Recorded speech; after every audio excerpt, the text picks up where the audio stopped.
Mayroon bang sapat na quorum para magpalit ng Senate leadership? Yan ngayon ang sentro ng bangayan sa loob ng Senado matapos ang kontrobersyal na sesyon noong June 3. Sa sesyong iyon, 12 senador ang dumalo at nagsagawa ng hakbang na agad nagdulot ng constitutional at political controversy.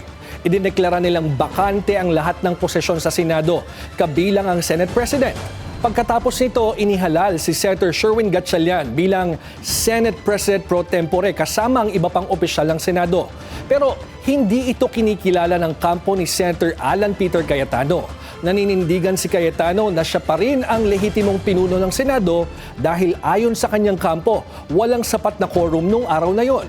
Dahil dito, itinuloy pa rin nila ang pagdaraos ng Blue Ribbon Committee hearing noong Huwebes sa ilalim ng kanilang liderato.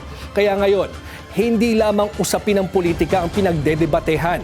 Ang mas mahalagang tanong, may kapangyarihan ba ang 12 senador na magsagawa ng sesyon at magreorganisa ng liderato ng Senado? Upang sagutin yan, bumalik ang maraming abogado at constitutional experts sa isang lumang kaso ng Korte Suprema na mahigit 70 taon ng bahagi ng Philippine jurisprudence. Ito yung Avellino versus Cuenco. Nagsimula ito noong 1949, ilang taon matapos ang World War II, nang sumiklab ang isang political power struggle sa Senado. Noon, kinestyon ni Senate President Jose Avellino ang pagkakahalal kay Mariano Cuenco bilang bagong Senate President. Isa sa mga pangunahing tanong sa kaso, may sapat bang quorum ang Senado upang magsagawa ng sesyon at maghalal ng bagong liderato? Mahalagang tandaan na noong panahong yon, hindi rin kumpleto ang mga senador na maaaring lumahok sa sesyon. Dahil dito, sinuri ng Korte Suprema kung paano ba dapat kwentahin ang quorum sa Senado. Sa desisyong iyon, kinikilala ang praktikal na sitwasyon ng mga senador na aktwal na maaaring lumahok sa mga deliberasyon.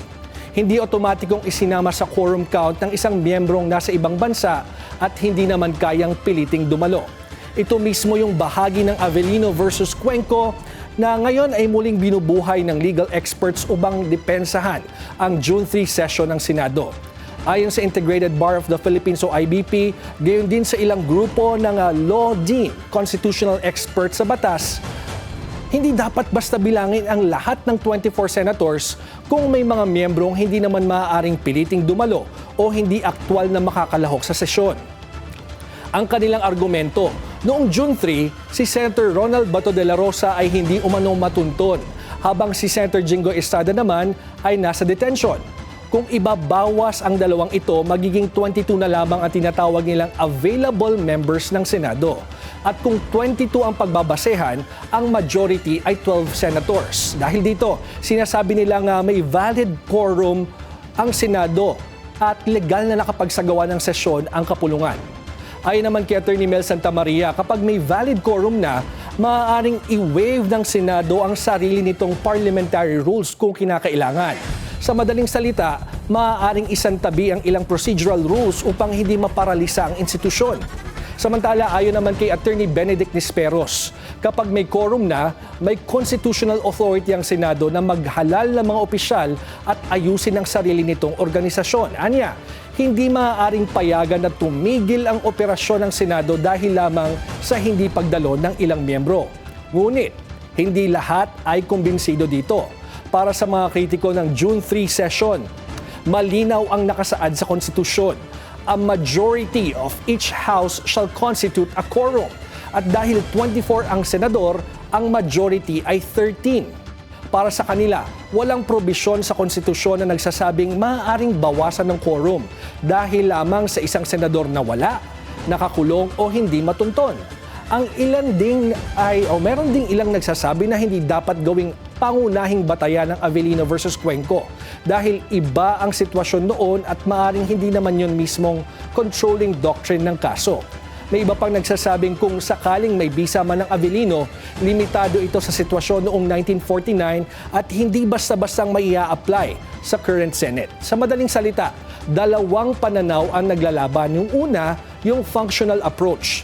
Dapat bigyang kahulugan ng konstitusyon o yung konstitusyon to allow the Senate to continue its functions at maiwasan ang institutional paralysis. At yung ikalawa naman, yung textual approach. dapat sundin ang eksaktong nakasulat sa konstitusyon na 13 ang majority sa isang Senadong may 24 members, ano pa man ang political consequences nito.